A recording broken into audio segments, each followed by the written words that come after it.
itu, baik teman-teman disimak materi dari kelompok kami, yaitu dari kelompok 4.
Oke, baik.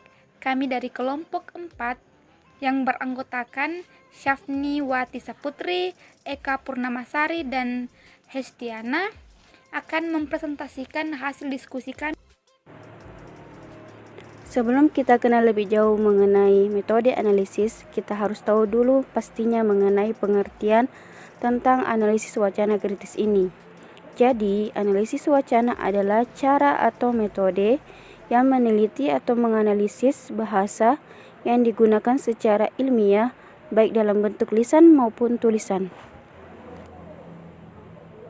Adapun pandangan Vendex mengenai analisis wacana kritis, yaitu analis wacana kritis sering disebut sebagai kondisi sosial. Menurutnya, penelitian atas wacana tidak cukup hanya didasarkan pada analisis teks semata, karena teks hanyalah hasil dari suatu praktik produksi yang harus juga diamati. Dalam hal ini harus dilihat bagaimana suatu teks diproduksi, sehingga diperoleh suatu pengetahuan kenapa teks bisa semacam itu. Model Vendex lebih menekankan pada kondisi sosial individu yang memproduksi teks tersebut. Dari begitu banyak model analisis wacana yang diintroduksikan dan dikembangkan oleh beberapa ahli, model Vendex adalah model yang paling banyak dipakai. Hal ini mungkin disebabkan karena Vendex memformulasikan elemen-elemen wacana sehingga bisa dipakai secara praktis. Selanjutnya yaitu struktur analisis wacana kritis. Struktur analisis wacana kritis yang pertama yaitu teks, kedua kognisi sosial, dan yang ketiga yaitu konteks sosial. Dalam dimensi teks yang pertama, yang diteliti adalah bagaimana struktur teks dan strategi wacana yang dipakai untuk menegaskan suatu tema tertentu. Selanjutnya yaitu kognisi sosial. Dipelajari proses produksi teks berita yang melibatkan kognisi individu dari wartawan. Dan yang terakhir yaitu konteks sosial. Mempelajari bangunan wacana yang berkembang dalam masyarakat akan suatu masalah. Jadi ketiga dimensi ini merupakan bagian yang integral dan dilakukan secara bersama-sama dalam analisis Vendex. Struktur teks. Teum Vendex melihat suatu wacana terdiri atas berbagai struktur atau tingkatan yang masing-masing bagian saling mendukung. Vendex membaginya dalam 3 tingkatan. Yang pertama yaitu struktur makro. Ini merupakan makna global atau umum dari suatu teks yang dapat diamati dengan melihat topik atau tema yang dikedepankan dalam suatu berita. Kedua, superstruktur. Ini merupakan struktur wacana yang berhubungan dengan kerangka atau skema suatu teks.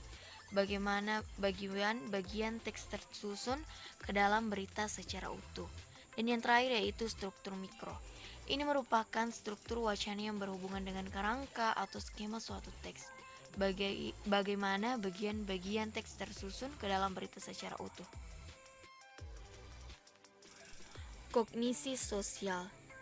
Vendex meneliti teks dari sisi lain yang tidak dilihat oleh penelitian wacana lainnya, yaitu unsur kognisi, yang meneliti bagaimana suatu teks diproduksi dengan memperhatikan latar belakang kepercayaan, pengetahuan, perilaku, norma, nilai dan ideologi yang dianut sebagai bagian dari suatu grup.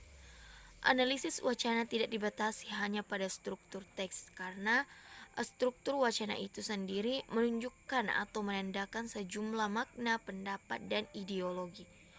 Dalam hal ini diperhatikan bagaimana suatu teks diproduksi dan bagaimana cara ia memandang suatu realitas sosial sehingga ia dituangkan ke dalam sebuah tulisan tertentu dalam dimensi kognisi sosial yang memiliki hubungan erat dengan proses pembuatan teks, di mana peristiwa atau informasi yang ditonjolkan ditutupi waktu kejadian dan lokasi dan keadaan yang relevan atau perangkat yang dibentuk dalam struktur teks.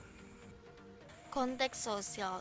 Titik perhatian dari analisis wacana adalah menggambarkan teks dan konteks secara bersama-sama dalam suatu proses komunikasi. Konteks sangat penting untuk menentukan makna dari suatu tujuan.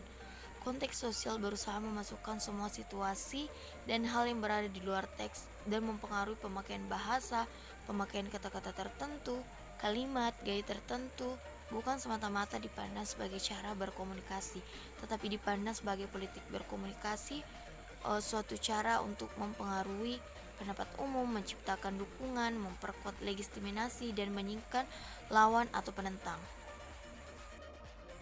Itulah materi dari kami. Sekian dan terima kasih. Wassalamualaikum warahmatullahi wabarakatuh.